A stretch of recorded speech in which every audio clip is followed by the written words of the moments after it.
Allô? Non, ça va pas. On a enterré Ginette ce matin.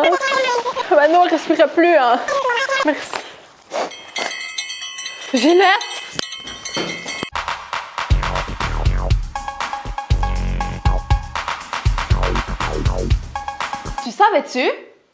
Tu savais-tu d'où vient l'expression être sauvé par le gong? Ben moi je vais te l'expliquer aujourd'hui. On pourrait croire que être sauvé par le gong ça vient des écoles. Lorsque par exemple un élève est en classe, il doit être au tableau et il doit faire une démonstration de maths par exemple. Et hop, la cloche retentit. Donc là on peut dire qu'il a été sauvé par le gong. Mais en fait l'expression vient de bien plus loin que ça. L'expression être sauvé par le gong vient en fait du temps des épidémies de peste. Les gens ils mouraient tellement qu'on les foutait au cercueil comme ça. Sauf que vous savez bien qu'avant la science n'était pas très évoluée. Du coup ils enterraient les gens comme ça parce qu'ils respiraient plus, un peu comme Ginette, on a fait avec Ginette. Quand on sortait le cercueil et qu'on l'ouvrait, on découvrait sur le couvercle qu'il était totalement griffé. En gros, on en déduit qu'en fait les gens n'étaient pas vraiment morts, ils se réveillaient là-dedans et ils grattaient. C'est pour ça que je dois une manicure à Ginette, ils grattaient pour essayer de s'en sortir. Du coup, on s'est dit bon ben si en fait ils sont pas vraiment morts quand on les enterre, il faut qu'on trouve une solution. Ils se sont dit on va accrocher une corde au poignet du soi-disant mort et la corde sera reliée à une cloche qui sera hors de la terre. Si le mort on va dire se réveillait, il s'agitait, la cloche sonnait, on courait, on sortait de là. C'est ce qui s'est passé avec Ginette et c'est pour ça qu'on dit être sauvé par le gong. Pourquoi? Parce que la cloche elle sonne. Mais en tout cas aujourd'hui c'est plus le cas. La science elle a évolué donc on n'a plus besoin de ça. Bon sur ce,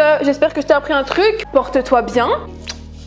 Tu peux d'aider ça en likant et en partageant la vidéo pour informer tous tes amis de cette super information.